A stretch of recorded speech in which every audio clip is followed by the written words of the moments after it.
दोस्तों नमस्कार। मैं ना सोनांचली कथा कहानी और उपन्यास के इस अंक के साथ पुनः हाजिर हूँ। दोस्तों इस समय हम लोग सुन रहे हैं उपन्यास कोहबर की शर्त, जिसे लिखा है केशव प्रसाद मिश्र ने।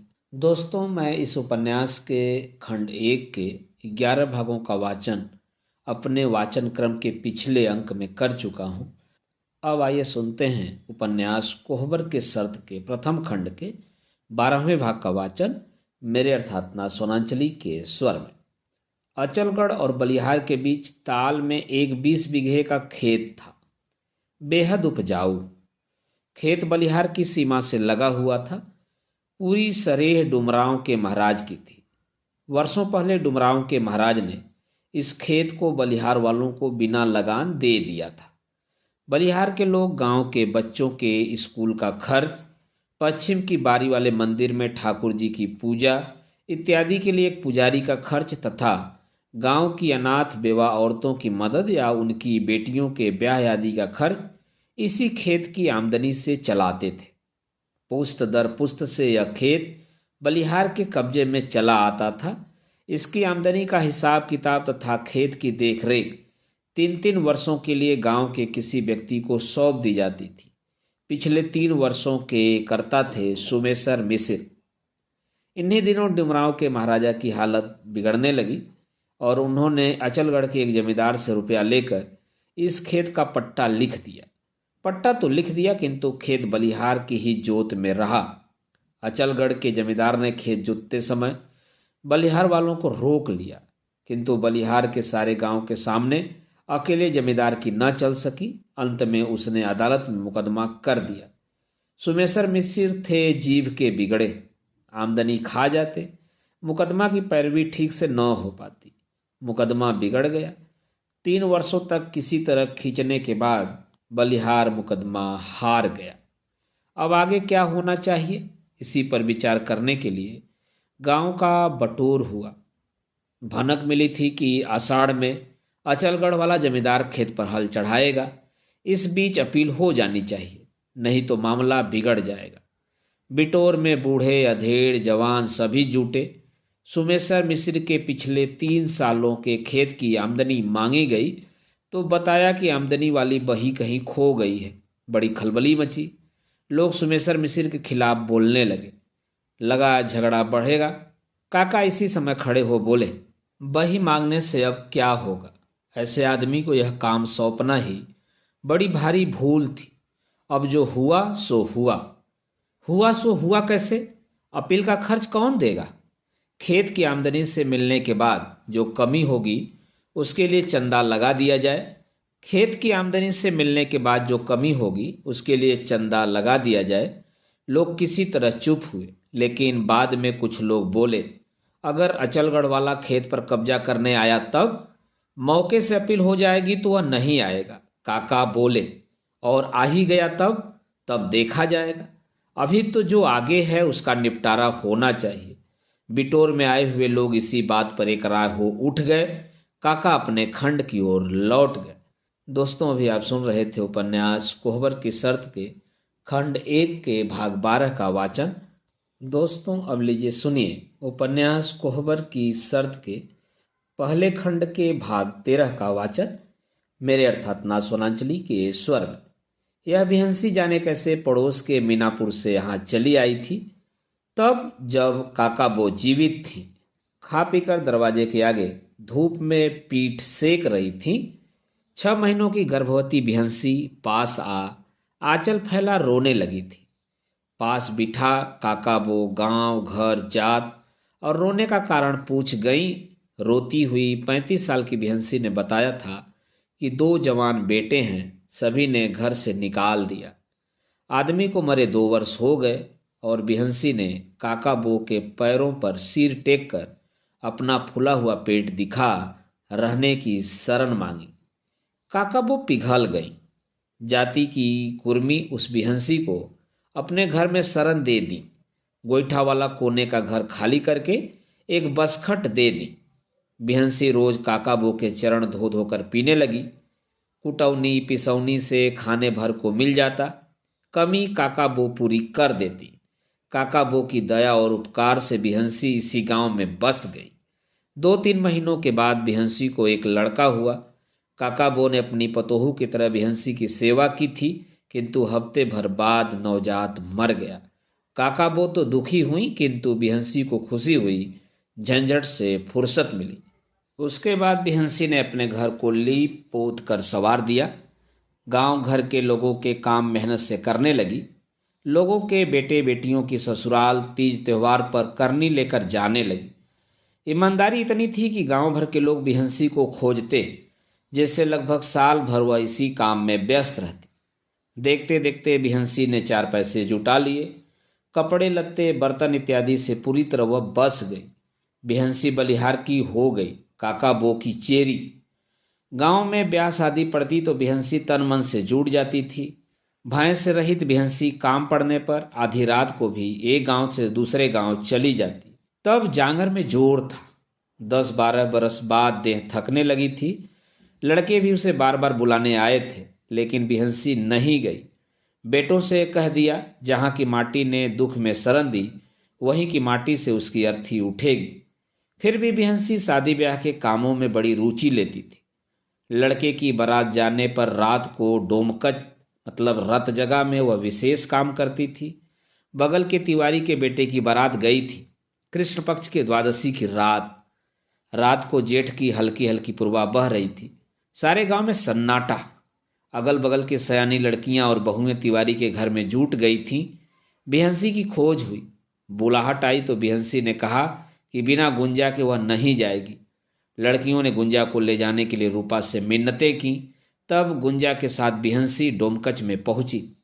फूल की थाली में पानी भरकर कठवत से ढक दिया गया और कठवत के पेदे पर गोईठे की राख फैलाकर 2 लाठियां खड़ी की गईं।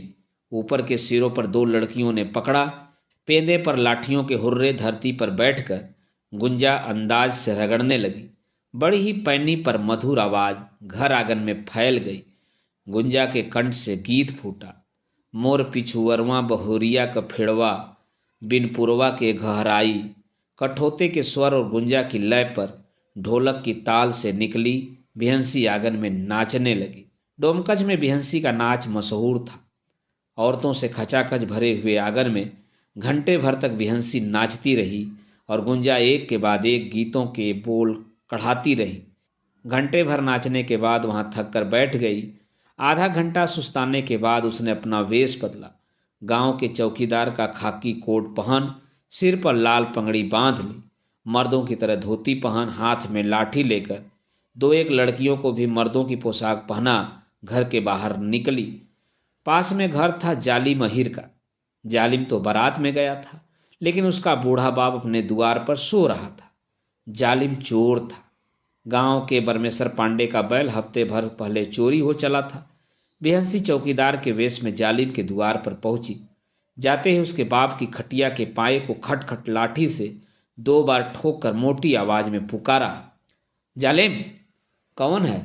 जालिम का बूढ़ा बाप उठ बैठा। हाँ, मैं थाने के सिपाही। जालिम कहाँ है? मुखिया के द्वार पर बुलाहट है। वह तो बारात गया है। तो तुम चलो। कौन काम है? बूढ़ा अहीर हाथ जोड़कर डर से कांपने लगा। काम क्या है? बरमेश्वर पांडे का बैल जो चोरी हो गया है, उसमें जालिम का हाथ है। पता लगा है कि बैल बेचकर जालिम अपना हिस्सा लाया है। चलो दरोगा जी, तुमको पकड़ने थाने ले जाएंगे, नहीं तो उनके पास रुपया जमा करके बैल का पता बताओ। दुहाई सिपाही की, हम सब बताते हैं।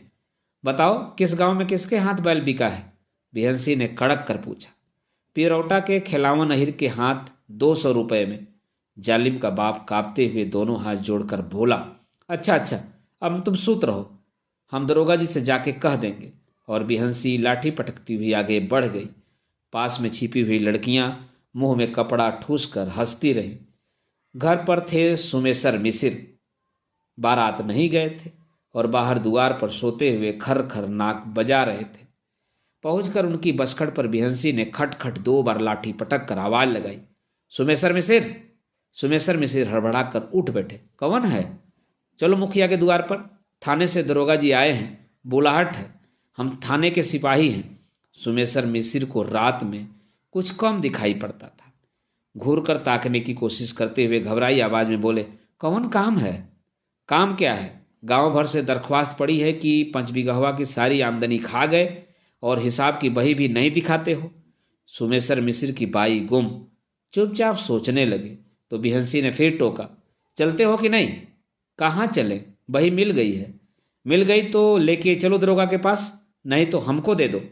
हाँ, अभी ले आता हूँ। सुमेसर मिश्र ने बाहर बरामदे में पड़ा बड़ा सा 4 पहिए वाला लकड़ी का संदूक खोलकर बही निकाली और बिहंसी के हाथ में रख दी। बही लेकर बिहंसी मोटी आवाज में कड़क कर बोली, अच्छा अब तुम सूत रहो। पीछे खड़ी लड़कियों का बुरा हाल, आंचल में मुंह तोप तोप कर हंसी रोके हुए थीं। बही पाकर बिहंसी गली में घुसकर 9-2-11 लड़कियों को घर पहुंचाकर उसी समय परमेश्वर पांडे के घर पहुंची। घर के लोगों को जगाया। आधी रात चौकीदार को देख लोग घबराए, किंतु बिहंसी ने पगड़ी उतार जालिम के बाप द्वारा जाना हुआ बैल की चोरी का भेद उन लोगों को बता दिया। रातों रात परमेश्वर पांडे के घर के 2 आदमी पिरोटा को निकल पड़े।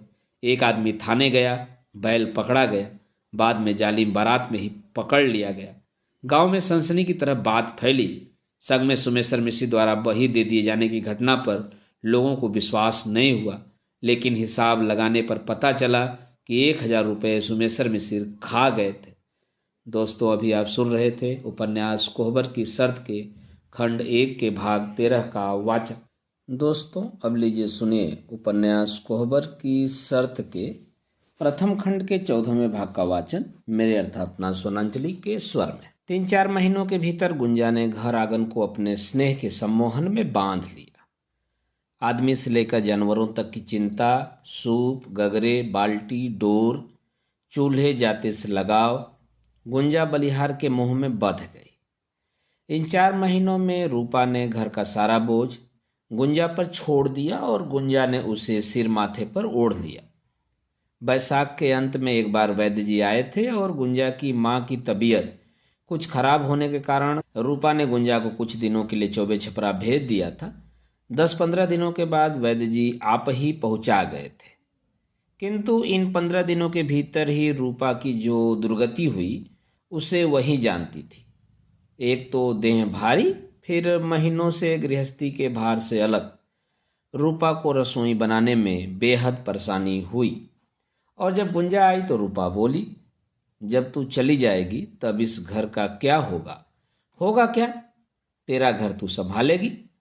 चंदन बैठकर भुजना चबा रहा था। उसकी ओर देखकर रूपा बोली, और तो संभाल लूंगी, लेकिन इस बम्बड़ महादेव को कौन संभालेगा? वैसे ही गंभीर तिरछी आंखों से चंदन की ओर ताक कर गुंजा बोली, मैंने किसी का ठेका लिया है तो क्यों नहीं ले लेती? बोल, ठेका लेगी तो बाबू से बात चलाऊं? चंदन ने रोब से पुकारा। गुंजा और रूपा एक दूसरे को ताक कर हंसने लगी। हंसी के बाद चंदन ने फिर पुकारा, गुंजा क्या है? उठो, एक लोटा रस बना दो। बस 1 लोटा की 1 गगरा। तभी खांसते हुए काका आ गए। हाँ, तो 1 गगरा ही बना दो, चंदन बोला। 1 गगरा क्या बन रहा है चंदन? काका ने पूछा। रस काका, रस बन रहा है। 1 गगरा कौन पिएगा रे? हाँ, पीने वालों की कमी है काका। पहले गुंजा से कहा कि 1 लोटा बनाओ, बीच में तुम भी आ गए तो कहा कि अब 1 लोटा में क्या होगा, बने 1 गगरा। भैया भी दाना लेके आते होंगे, नुकसान न होगा। रूपा और गुंजा आंचल में मुंह तोप कर हंस रही थी। काका जमकर पीढ़े पर बैठ दीवार से पीठ टेकते हुए बोले, बने गुंजा बेटी, तनिक जल्दी हाथ चलाओ, तुम्हारे बिना तो बड़ा उदास लगता था। ये चंदन तो एक नहीं सुनता, पितिया से पिहुरी करता है। पितिया से पिहुरी का मतलब होता है चचा से हंसी मजाक करना। तुम समाचार कहो, बैदाइन नीक हो गई? हाँ हाँ, नीक हो गई, चंदन ने उत्तर दिया। तू ही चौबे छपरा से आया है? आया नहीं है तो क्या, जो आया है उसने तो बताया है। रस घोर के गुंजा आती है तो पूछ लो। अच्छा, रस घोर रही है? काका भीतर से गदगद हो कुछ जोर से बोले। अच्छा घोर बबनी, फीका ना होवे पावे, दही हो तो डाल देना। रस जल्दी से इन लोगों के आगे रख। गुंजा घर से लाया सामान बाहर निकालने लगी। काका समझ गए। उन्होंने चंदन को चमाइन बुलाने को दौड़ाया। और सांझ को रूपा को पुत्र जन्मा। घर आंगन में नए ढंग से खुशी समा गई। नहछु नहान बरही के भोज आदि में देखते देखते 1.5 महीना कैसे बीत गया किसी को पता न चला। बच्चा होने के महीने भर के बाद होने वाले भोज में वैद्य जी भी आए थे। भोज समाप्त होने के दूसरे दिन वह रूपा से बोले, अब गुंजा को विदा कर दो रूपा। किंतु रूपा चुप रही। तो वैद्य जी ने फिर प्रश्न किया, क्या बात है बेटी? अभी देह पूरी तरह नहीं चलती बाबू। 1 महीने और गुंजा को छोड़ देते तो मेरी देह संभल जाती। गुंजा को सावन में मैं पहुंचवा देती। वैद्य जी घर में चरपाई पर बैठ सामने धरती पर बैठी हुई रूपा को देख बोले, गुंजा सयानी हो गई रूपा। इसकी शादी ब्याह की चिंता लगी है। सोचता हूं अब इससे भी मेरा उद्धार हो जाता तो बड़ी भारी चिंता से फुर्सत मिल जाती। घर की हालत तुम तो जानती ही हो। देने लेने लायक तो मेरे पास क्या है, लेकिन तुम्हारी तरह इसे भी कोई योग्य वर मिल जाता तो मेरे भाग जग जाते। रूपा चुप रही। वैद्य जी फिर बोले, इस गांव में कोई लड़का तुम्हारी आंखों में तो नहीं है ना? रूपा फिर भी चुप रही। वैद्य जी फिर बोलने लगे, तुम्हारी माँ तो कहती थी कि उसी गांव में गुंजा भी ब्याह जाती तो दोनों बहनें आस पास ही रहती। वैद्य जी चुप लगा रूपा की ओर ताकने लगे तो वह बोली, बाबू मेरा मन था कि गुंजा का ब्याह चंदन से ही हो जाता। घर की लड़की घर में ही रह जाती तो इस चूल्हे के भाग जग जाते। गृहस्थी हमारी पूरी तरह संभल जाती। लेकिन रूपा देने को मेरे पास कुछ नहीं है। तुम्हारे ब्याह में भी कुछ दिया तो नहीं था, लेकिन उस समय इस घर की बात कुछ और थी। अब खाने पीने से घर बहुत खुशहाल हो गया है। अब ओंकार और उनके काका मेरी बात माने या न माने, मुंह खोलने पर अगर नहीं सुनना पड़ा तो इसका दुख मुझसे सहा न जाएगा। अगर इसका भार तुम ले लो तो ठीक है। यही तो मैं भी सोचती हूँ बाबू, कि कहीं ये लोग ऐसा न सोचें कि मैं अपनी बहन को खपाना चाहती हूँ। अगर मेरी बात इन लोगों ने मान ली तो समझूंगी कि मेरा नसीब अच्छा है। वैद्य जी रूपा से गुंजा और चंदन के ब्याह का परोक्ष रूप से इशारा करके चले गए और तब से रूपा इस बात को ओंकार और काका के कान में डालने का उचित अवसर ढूंढने लगी। 1 महीने बाद रूपा ने गुंजा की विदाई की तैयारी की। सावन लग गया था। सोना नदी पूरी तरह भर गई थी। अच्छी अच्छी 5 साड़ियां, भर दौरी पकवान रूपा ने बहन के साथ भेजने को तैयार कर दिया। विदाई के दिन अड़ोस पड़ोस के घरों में जाकर गुंजा समूरिया लड़कियों और बहुओं से विदाई की भेंट कर आई। विदाई के समय चंदन का घर पड़ोस की लड़कियों से भर गया। सबकी आंखें भरी हुई, सबके चेहरे उदास, जैसे गांव की बेटी ससुराल जा रही हो। गुंजा ने काका, ओंकार और रूपा सबके पैर छुए। घर से तीर तक लगभग 150 गज तक गुंजा को पहुंचाने के लिए लड़कियों का झुंड चला। आगे ओंकार, पीछे चंदन, उसके पीछे माथे पर पकवान की दौरी लिए दशरथ और उसके पीछे लड़कियों के दल के साथ गुंजा। काले घने बालों का बड़ा सा जूड़ा, आंखों में हल्का काजल और देह पर नई पियरी, पैर में चांदी के 2 छल्ले और हाथ में सोने की अंगूठी। गुंजा का रूप निखर आया था, किंतु गुंजा की आंखों में घर जाने की जितनी खुशी थी, बलिहार छूटने की उतनी ही उदासी भी भर आई थी। नाव पर बैठते समय तो तीर पर गांव की और भी लड़कियां तथा औरतें जुट गई थी। नाव की डोंगी थी, अगली फेंक पर गुंजा बैठी, बीच में पकवान की दौरी के साथ चंदन और पीछे से दशरथ ने लंगी संभाली। नाव सरकने के पहले तीर की ओर मुंह कर अपने दोनों हाथ हल्के से गुंजा ने जोड़ दिए। तीर पर की लगभग सभी समूरिया लड़कियों के भी 20 हाथ उत्तर में अपने आप जुड़ गए। सोना में नाव चौबे छपरा की ओर सरक चली। दोस्तों, अभी आप सुन रहे थे उपन्यास कोहबर की सर्द के खंड 1 के भाग 14वें का वाचन। दोस्तों, अब लीजिए सुनिए उपन्यास कोहबर की सर्द के खंड 1 के भाग 15वें का वाचन मेरे अर्थात ना सोनांचली के स्वर। सवेरे के लगभग 10 बजे थे। सावन का आकाश बादलों से घिरा हुआ था, किंतु हवा होने से बादल उड़ते जाते थे। चौबेपुर जाने के लिए सोना की धारा और हवा दोनों माफिक थी। सोना का पानी अभी बहुत गंदा नहीं हुआ था। नदी के दोनों ओर जनेरा, सांवा और जुनहरी के हरे खेत लहरा रहे थे। ठंडा सुहावना मौसम नाव खेने के लिए मन में और भी उत्साह भर देता था। चंदन और गुंजा दोनों एक दूसरे की ओर मुंह करके बैठे हुए थे। दोनों रह रह कर एक दूसरे को निहार लेते। रंगरेज के हाथों रंगी हुई पीली साड़ी पर अबरक हवा से साड़ी के हिलने पर रह रह कर चमक जाता था। गुंजा की स्वस्थ भरी गोरी देह पर पियरी खिल रही थी। कलाइयों में की भरी हुई चूड़ियां और चांदी के पछुए हाथ के तनिक हिल जाने पर बज उठते थे। सुघर सलोने मुंह की काजल से भरी बड़ी बड़ी आम की फाक सी आंखें चंदन के मुंह पर टिकी रहती। जब कभी चंदन ताक देता तो गुंजा लजाकर दूसरी ओर देखने लगती। आज गुंजा को लग रहा था कि 4-5 महीनों के दिन जैसे खेल में ही बीत गए। नाव पर चढ़ने के बाद उसे लगा कि उसे बलिहार के बाहर भी आना है। भीतर भीतर गुंजा के मन में रह रहकर कुछ कचोट रहा था। लगता है बलिहार में कुछ छूट गया है। नाव दाएं किनारे से बढ़ रही थी। अहीर का बेटा दशरथ बेहद चतुर था। गुंजा से बोला, घर में तो चंदन से तुम इतना बतियाती थी गुंजा बबनी, यहाँ क्यों चुप्पी साध ली?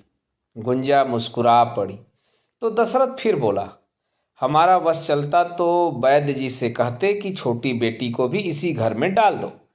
घोड़ी पर सवार होते जगत जवार छान मारेंगे, लेकिन चंदन जैसा लड़का नहीं पाएंगे। कोई दूसरी संतान तो उनको है ही नहीं। 7 सोहिला से चंदन के साथ ब्याह कर छुट्टी पाते। बबुनी का मन हो तो मैं वैद्य जी से और काका और ओंकार भैया से भी कह सकता हूँ। लेन देन में क्या रखा है, दान दहेज तो बहुत मिलता है, लेकिन बर कन्या की ऐसी जोड़ी नहीं मिलती। बोलो गुंजा बमनी, क्या कहती हो? दशरथ हंसने लगा। गुंजा कुछ लजाकर चंदन की ओर ताक आंचल से मुंह तोप कर हंसने लगी। तो चंदन बोला, तू अगुवाई और उपरोहिती दोनों करना। दशरथ चिढ़ गया, ऐ चंदन, अहीर का बेटा हूं तो क्या हुआ? एक बार अगर तू मुंह खोल दे तो ओंकार भैया से तुम्हारे सामने न कह दिया तो कहना असल का नहीं। अच्छा लग्गी मार, बहुत बढ़कर न बोल। थक गया हो तो ला लग्गी अब हमें दे। थका तो नहीं हूं, लेकिन अगली फेंक पर दाब पड़ता है। गुंजा बबनी तुम्हारे पास बीच में आकर बैठ जावे तो नाव की चाल तेज हो जाए। दशरथ की बात पर चंदन ने घूमकर पीछे दशरथ की ओर ताका। उत्तर में दशरथ ने आंखों से ही चंदन से कुछ कहा। चंदन ने तो कुछ नहीं कहा, पर गुंजा अपने आप ही चंदन की बगल में आकर बैठ गई। कोरी रंगी हुई साड़ी की क्वारी गंध चंदन की देह मन में भरने लगी। चंदन ने बगल में बैठती हुई गुंजा को एक अजब भाव से निहारा। नाव के पाटे हुए चांचर की कोर पर बैठकर अपने और अगले फेंक के बीच की खाली जगह में चंदन और गुंजा दोनों ने पैर लटका लिए थे। नाव में थोड़ा सा पानी था। दशरथ ने एक बार तेजी से लग्गी मारी। नाव की चाल बढ़ी और अगला फेंक पानी की सतह से कुछ ऊपर उठ गया तो उधर का सारा पानी ढरक कर गुंजा और चंदन के दोनों पैरों को धो गया। गुंजा के रंगे हुए पैरों का लाल रंग पानी में छूटने लगा। थोड़ी देर बाद अचानक चंदन ने नीचे पैर की ओर देखा तो पाया कि गुंजा के गीले पैरों से छू छू कर उसके अपने पैरों पर भी रंग के लाल लाल धब्बे उतर आए थे। चंदन अपने और गुंजा के लाल रंगे पैरों को वैसे ही निहारता रहा। गुंजा का ध्यान गया तो बोली, क्या देख रहे हो? नीचे पैरों को देखो। गुंजा ने देखा तो लाज से गड़ गई। चंदन गुंजा के भोले चेहरे को देखने लगा और गुंजा चंदन के पैरों पर लगे लाल धब्बों को निहारती गहरे लाल रंग से रंगी अपनी एड़ी चंदन के नाखूनों पर रगड़ने लगी। यह क्या, जब रंगा तो पूरी तरह रंग जाए। दह दह क्या, एक बार तो रंगना ही है, लजाते क्यों हो? चंदन अपना पैर निकाल नदी में लटका कर धोने लगा तो नाव कुछ ओलरी। दशरथ का ध्यान टूटा तो बोला, क्या है चंदन? कुछ नहीं, तुम लग्गी मारो। और चंदन ने अपने दोनों पैर थोड़ा सा ऊपर करके दशरथ को दिखा दिए। दशरथ मुस्कुरा कर रह गया। सहसा दशरथ गाने लगा, पाकल पाकल पनवा खियावे गोपी चनवा, पीरितिया लगावे लारे बेईमनवा प्रीतिया लगावे। नाव पानी चिरती गई। दशरथ के गीत के बोल हवा में पीछे छूटते गए और ऊपर आकाश में एक के बाद एक बादल के टुकड़े सूरज को ढकते हुए मौसम सुहावना करते गए। अभी कितनी दूर है चंदन? आधे से अधिक तो आ गए। देखो, वह रहा तुम्हारे गांव के सिवान वाला बरगद का पेड़। गुंजा ध्यान से देखकर बोली, अरे दीपासक्ति वाला कहो। और गुंजा ने मन ही मन दीपासक्ति को प्रणाम किया और सोना का जल लेकर अपने सिर पर छिड़क मन में ही मनौती मानी कि हे दीपासक्ति, यदि चंदन ने मेरी मांग भरी तो गा बजा के चुनरी से तेरी गोद मैं भरूंगी। फिर अपने आप ही चंदन से कहने लगे, सुनो चंदन, हमारे गांव में एक चौबे थे, उनकी बेटी थी दीपा। ब्याह के समय लोग कहते हैं वे 14 साल की थी। ब्याह के बाद दीपा ने कोहबर में बैठे हुए अपने वर को देख लिया जो 45 साल का था। कोहबर की रस्म जब पूरी हो गई तो पिछवाड़े खिड़की की राह से निकल के दीपा इसी सोना में डूब मरी। भोर में उसकी लाश इसी पेड़ की जड़ में अटकी मिली। पहले सोना में 12 मास पानी भरा रहता था, लेकिन तभी से गर्मी में सूख जाती है। उसी समय से इस पेड़ का नाम दीपासक्ति पड़ा। इस गांव का चलन है कि हर लड़की अपने ब्याह के बाद विदाई से पहले अपने वर के साथ आकर दीपासक्ति को पूजती है। तो तुम भी पूजोगी ना गुंजा? चंदन ने बीच में ही टोक दिया। और नहीं तो क्या? गुंजा ने लजाकर चंदन को देखा। नाव दीपासक्ति के पास आ गई। गुंजा फिर कहने लगी, इनसे लोग मनौती मांगते हैं और पूरी भी होती है। चंदन, तुम भी मनौती मांग लो ना। किसके लिए? चंदन ने शरारत भरी हंसी हंसकर पूछा। अपने लिए और किसके लिए? गुंजा कुछ खींच कर बोली। किस बात के लिए? चंदन ने फिर पूछा। जिस बात के लिए तुम्हारा मन चाहे। तुम्हारे मन की बात मैं क्या जानती हूं? गुंजा ने बड़ी सरलता से कहा और फिर सोना की बहती धार की ओर ताकने लगी। चंदन भी उसी सरलता से गुंजा को निहारने लगा। बक, हमको क्या निहारते हो? मांगो न मनौती। चंदन हंसकर कहने लगा, हे दीपासक्ति। गुंजा ने बीच में ही टोक दिया, ऐसे नहीं, हाथ जोड़कर कहो। और गुंजा चंदन की दोनों हथेलियां जुटाकर सामने की ओर बढ़ाकर बोली, अब कहो। हे दीपासक्ति, अगर गुंजा को अच्छा सा मनचाहा वर मिला तो मैं तुम्हें पकवान चढ़ाऊंगा। गुंजा ऊपर से खींच गई। जोर से चंदन की पीठ में चिकोटी काटकर बोली, मनौती में भी हंसी करते हो? कहूंगी पूरब चलने को तो चलोगे पश्चिम। गुंजा की इतनी चिंता है तो क्या? चंदन ने कहा, कुछ नहीं, हर समय हंसी। गुंजा दूसरी ओर मुंह करके बैठ गई। चंदन गुंजा के पास सरक कर बैठ गया। नाव दीपासक्ति को पार कर गई थी।